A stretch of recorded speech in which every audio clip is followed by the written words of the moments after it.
to Heartfelt Conversations, where we talk about discussions around human trafficking and how we can prevent people from being trafficked, and also the support HAART gives alongside many other discussions.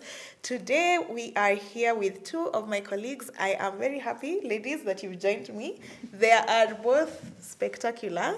All of us have specs. So I'll just call them my spectacular ladies who are joining me today as we discuss a very crucial topic.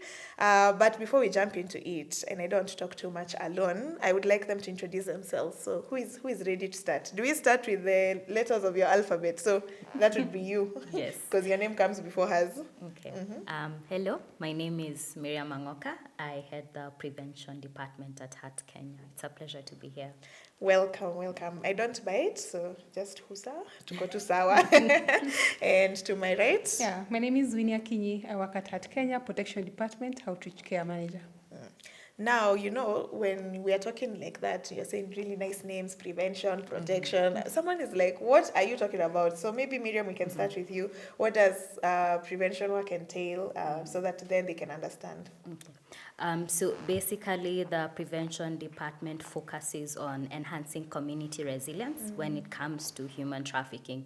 So our main goal is preventing human trafficking through creating awareness in the community, but also running empowerment programs. So we do have an empowerment program for young people, as well as an empowerment program for children. So we are looking into enhancing capacities of the community in general when it comes to protecting themselves from becoming victims of trafficking, as well as alerting them the risks of trafficking and how they can better support victims within their vicinity or within their communities. Yeah, great stuff. And Winnie, what does protection work entail here at HAART Kenya? Yeah, so protection work entails supporting survivors during their integration journey and ensuring they have enough coping mechanism and to avoid re-trafficking. So it varies with the needs of survivors, and also offering shelter. So you give them a safe space for them to recover. Therefore, they'll no longer be victims of trafficking, rather survivors. Okay, great stuff. So the best thing about this HAART podcast is that we will be able to discuss more about like your prevention work. We delve into that and to see what do you mean by we have a youth program, we have a shelter. Those are things that guys will be talking about in the future. But for today, in the month of July, that's the 30th of July, we have the World Day Against Trafficking in Persons that's commemorated around the world, where we recognize and create awareness about human trafficking. This year's theme is Leave No Child Behind in the Fight Against Human Trafficking. And that's why we're here today to discuss how then does child trafficking manifest itself? How can people support themselves, support children rather, who have been trafficked? And how can we create awareness to children, yeah? So with that brief intro, the Leave No Child Behind, having done your research, what inspired the whole discussion around Leave No Child Behind? So basically, the theme of Leave No Child Behind was crafted by UNODC. And this was designed around the Global Trafficking in Persons report of both 2022 and 2023, where we've seen the number of reported victims of trafficking are children, especially in sub-Saharan Africa and North Africa. So then that raises the need to increase protection when it comes to children, as well as increase awareness on the vulnerability factors for children when it comes to trafficking. Yeah. And now that we're talking about trafficking, Winnie, in a nutshell, what is then child trafficking for someone who's like, that sounds like a very big word. Many of us people think, even I myself, before I joined HAART and understood what human trafficking and child trafficking entails, I was stuck on the format of movies, where it's like a canter and then you're blindfolded, thrown in a bus. I mean, there's still that aspect, but how does child trafficking and what is it manifest itself here in Kenya? Yeah, so for child trafficking is basically exploitation of children, and it comes in various forms. So we have children exploited in labor, where they work in construction sites. We have those ones in agricultural sector, working in mirror farms. We have people harvesting carrots somewhere in Kenya.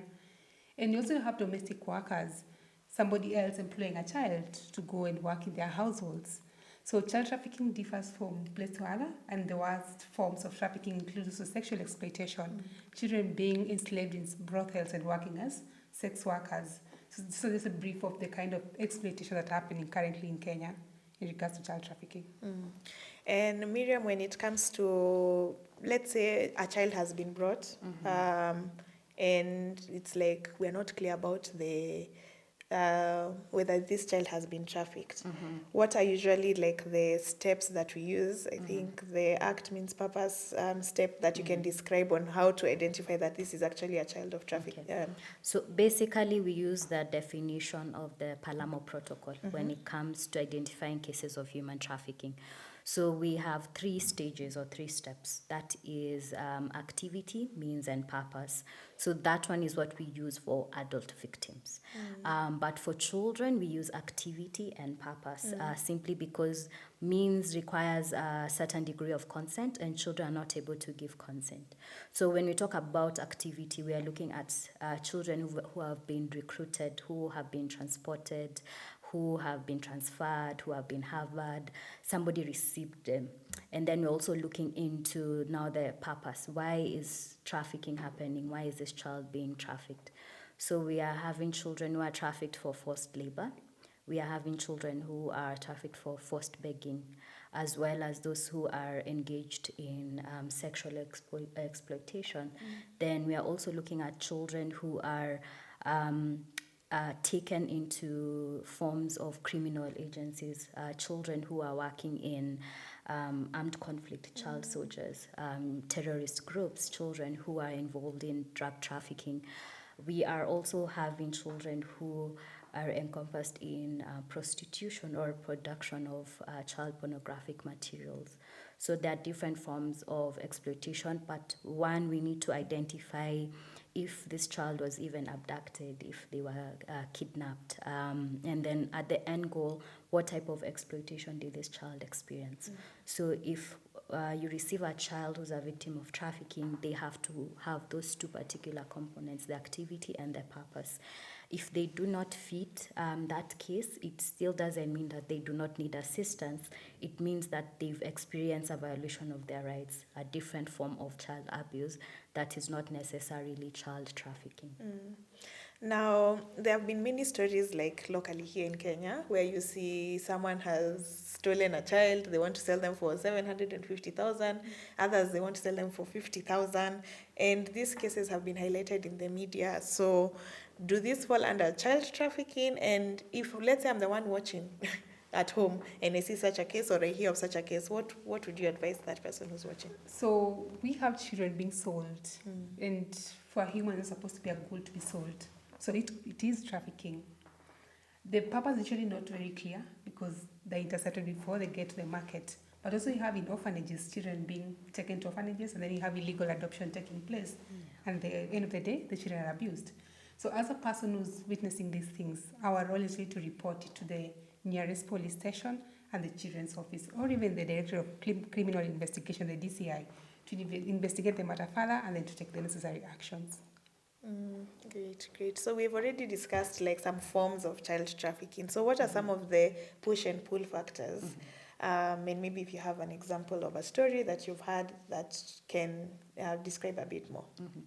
So when we talk about push factors, these are factors within the child's family or environment that put them at a high risk of being trafficked. So we are looking at poverty, both at home and at the community. We find situations where parents find it easier to let their children go and work in search of basic needs to be able to support themselves or to even support their family.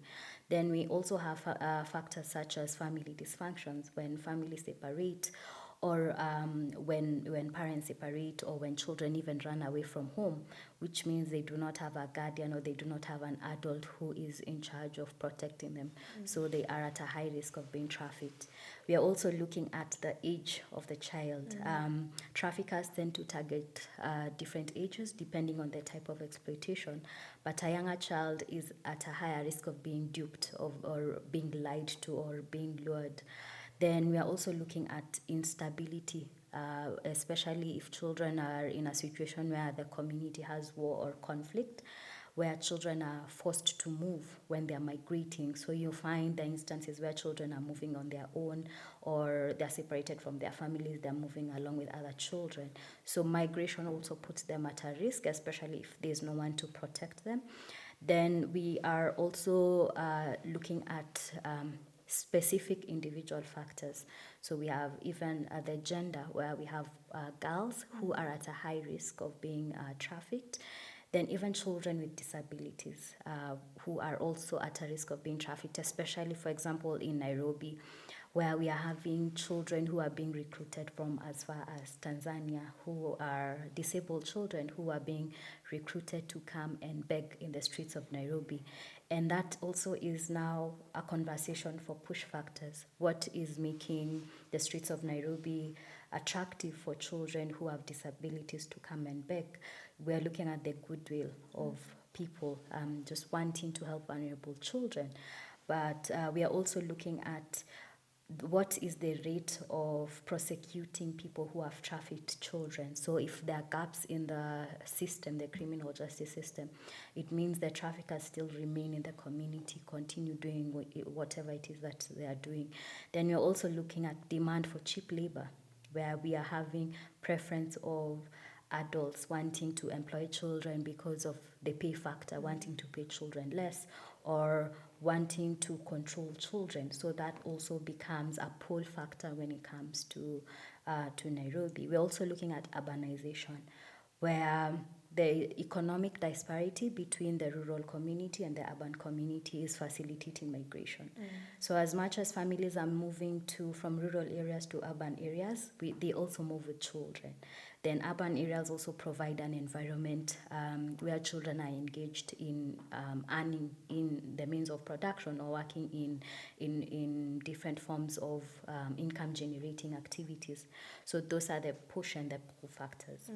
Yeah, some of the examples you've given, I'm sure many of us can relate to them, especially seeing like young girls being brought as domestic workers to work in their houses. So in the event that from the protection side we receive children who need support, they were in a trafficking situation, what are some of those services that HAART offers, and why have they been designed like that? So one of the services that is quite vital is shelter support. So HAART has a shelter that accommodates women and girls, but for children we have between the ages of 7 to 17 who are victims of trafficking. We only offer support to female within our shelter, but does not mean we cannot support male survivors. So we also work with other shelters that takes the male victims, then we follow up with our services. We also have psychosocial support, making sure they access therapy. And for those ones who need medication, they can go and get a psychiatric review and medication offered. For a child to ensure their basic rights are met, they need to access education and information.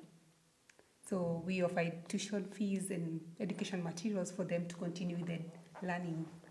And before we take them back to society, because the government currently is advocating for children not to be in institutions but within the communities, we also talk to the family, prepare them mentally and psychologically to take care of these children, but also economically, because some of the reasons that, as my colleague had mentioned earlier, is poverty.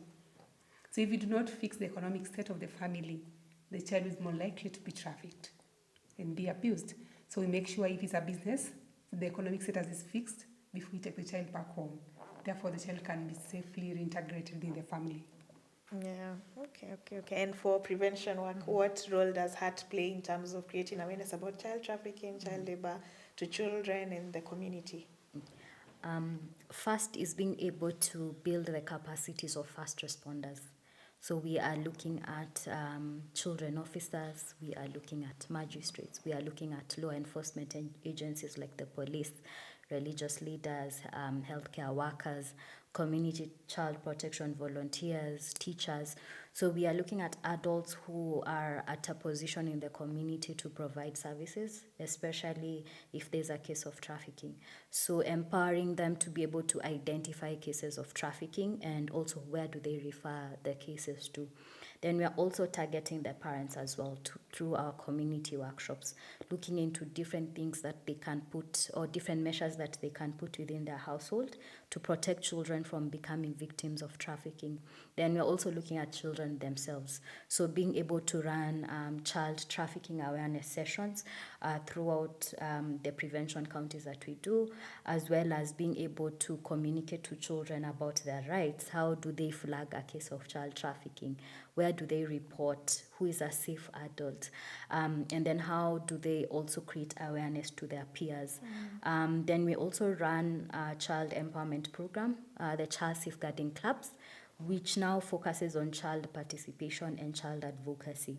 So it's a more long-term solution when it comes to providing opportunities for children to have decision-making power when it comes to issues that concern them, having them drive the conversation, having them raise issues and talk about, this is my experience as a child, and providing platforms for them to be able to talk about what they feel can be done or what they feel has not been done properly. Okay. Yeah. Thank you. So maybe Winnie, you've talked also about how we have a shelter that supports children. Maybe you can share with us a group of children that you've supported or HAART has supported and even the outcomes. Yeah. And so I think one of the largest groups we supported are about 24 girls from Uganda, the Karamoja community, who were trafficked to Kenya for domestic work. And some of them ended up being sexually abused by the employers during the working period. So I think that was one of the biggest cases that we've handled, but we also worked with children from the neighboring country who were brought to Kenya for forced begging. In that case, actually, was successful. The person was sentenced to 30 years in jail, and the children were all reintegrated back to the communities. And what are some of the extreme cases you've had in terms of the children coming? Do they have medical conditions and stuff? I think some of the common trends we're seeing currently is that majority of the victims that we're getting, especially girls, are pregnant. And most of them have also issues with the spinal cords as young as 12 to 11 years old. So the kind of work that these children are exposed to, how does that affect their physical and mental well-being? And are they able to reintegrate and be productive members of society? So those are just a few challenges that we've noticed from the cases that we've handled. Yeah. And for Miriam, you talked about like awareness workshops and all those things. So do you have like an example of an activity that you've done recently in terms of empowering children with the skills, knowledge, and how they express themselves in their understanding of child trafficking? So on 12th June, we had an activity that focused on children. It was the Art to End Child Labor. And this is the activity that focused on empowering children to use art as a medium of advocacy. So we were bringing together children from 22 schools where we ran the child safeguarding clubs in Nairobi. So this is both primary and secondary schools. So we had over 400 children. And our main goal was to provide proper professional facilitators who are able to guide children, one, in understanding child labor, as well as child trafficking, and two, in using the different mediums of art that we had, which was poetry, which was dancing, theater, we were having painting, we were having murals. So we were looking into how do we better equip children to express themselves in mediums that are more interactive and also mediums that children like. So from there, we were able to collect different views of children just from whatever it is they were expressing. And we now look into transitioning that into conversations with different stakeholders, with teachers, with parents, with agencies that work with children, with other NGOs. And why we are doing this is we've seen an increase in child labor cases. Looking at the pandemic that was happening, so we've seen an increase in cases of child labor in the country, but also Africa as well. So this is part of working towards the Durban call to action when we are looking into reducing the cases of child labor in Africa. Yes. Great stuff, great stuff. Yeah, so for Winnie, Miriam has alluded to it about working with different partners. Why is there a need for organizations to work with different stakeholders? What is the importance of partnership in the fight against child trafficking? So organizations do not have the adequate resources and also capacity to offer all services. Therefore, you need to work with other people. So under the protection department, we work closely with the children's officers because it's their mandate to make sure all the rights and all the children in the country are protected. And for access to justice, whatever happens to them is a crime. So you equally work with the police and also the criminal justice sector. That's working with the judiciary, you're looking at the prosecutors to make sure justice is served to these children and their families. Great stuff. Do you have anyone to add about partnership or advocacy? So when we look at the different NGOs, we also have community-based organizations at the grassroots level. So they really do have deep connections in the community. They are trusted in the community. So they are the ones who would be at the forefront of identifying cases of trafficking. Then we are also looking at the different specialization of the CBOs, the NGOs, looking into those who focus on psychosocial support. There are those who are experts when it comes to reintegration, others when it comes to advocacy. So it's looking into bringing our resources together to be able to provide holistic services for children who are victims of trafficking. Then we're also looking at partnering with government agencies. Essentially, they are the policy makers, the lawmakers. So having them as part of the conversation, it also contributes to prevention as well as prosecution, looking into partnering or working together with the judiciary to look into how then do we prosecute people who have trafficked children. We are also even looking at religious institutions who have access to communities, to platforms that have an impact to communicating to the community, as well as looking into their skills when it comes to awareness raising. HAART Kenya is just one organization, but we do have so many organizations. And given that we have over 50 million people in the country, we are looking into the ripple effect. If HAART is doing this, I touch someone, they touch 100 more. So it's looking into trying to reach as many community members as possible, as well as enhancing advocacy. There is power in having more than one organization that is championing in for a particular agenda. So looking into engaging them when it comes to advocacy and raising awareness and fighting for the rights of children. Yes. Good stuff, good stuff. Now we've talked a lot about stakeholders like partners, the government agencies. How about you and I? What is our role as the community members in terms of protecting children from being at the risk of child trafficking? So our first mandate is report. Report where? Where do they report? To the necessary agencies. Yeah. If it's the government, make sure you go to the police station, go to the children's offices. Don't just go take videos and post. Do something about it. So that is your first purpose. So as much as everybody wants to check a record and say, okay, this is happening, what have you done about it? Do something. Protect that child.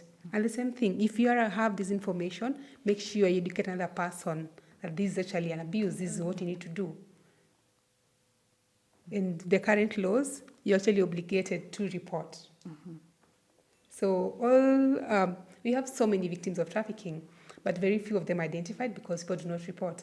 So one of the major reasons why we cannot support as many as possible, and also the prevention team cannot go and create awareness in those communities because they don't have the data on the kind of work that is taking place and even the type of crime that is taking place. That's why mine is just report. Report. And we do have a helpline that is 0780-211-113.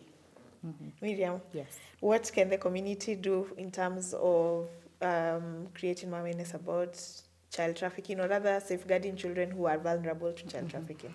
I think number one is being aware on the risks that children have in our community. So if we have street children in our community, if we have orphaned children, we have refugee children, we are looking into providing more protection services. You do not need to be related to a child to want to have their best interest at heart, as well as questioning some of the opportunities that are within our communities. If somebody wants to provide maybe a training for children, or they want to take children for a camp somewhere, or they want to provide economic opportunities for children, let us research, let us know who these people are. Do they have the proper documentation? Do they have proper child protection guidelines? Or these are just people who want to take advantage of our children? Let us be gatekeepers when it comes to protecting the children that we have. Even looking at the business owners, looking at our demand and supply chain, the resources or the materials that you're producing with, just making sure they're not produced from children who are working in different industries. Even the practices we have at home. Do I want to employ a child? Why do I want to employ a child? You might feel, I am helping this child, I am giving them food, I'm giving them shelter, but at the end of the day, is it in their best interest? So scrutinizing and seeing some of the things that we do individually that also increase the risk of children being trafficked. Even monitoring how our children are accessing things online. Which websites are these? Who are they even talking to? What are they sharing out there? Even to the small things as who is picking my child from school? How does my child get from home to school, from school to home? In the middle, who are they talking to? Who are they playing with? Which adult are they in conversation with? Because the small things that we are able to do are enough to protect children from becoming victims of trafficking. Great. That is such a fantastic way to wrap up this conversation. Thank you, Winnie. Thank you, Miriam, for joining us today as we talk about the theme for July 30th, which is Leave No Child Behind in the fight against human trafficking. Remember, we are an organization that supports victims of human trafficking, creating also awareness in the communities. So if you would like to engage with us, you can reach us through our helpline. That's 0780-211-113, or visit our website. That's www.heartkenya.org, or our social media platforms. We're on Facebook, X, Instagram, LinkedIn, and TikTok for our Gen Zs. And also we are on YouTube, which is where you can get us. That's all those platforms at HAART Kenya. Thank you so much for joining us today. Let's continue to ensure that we have a society free from human trafficking.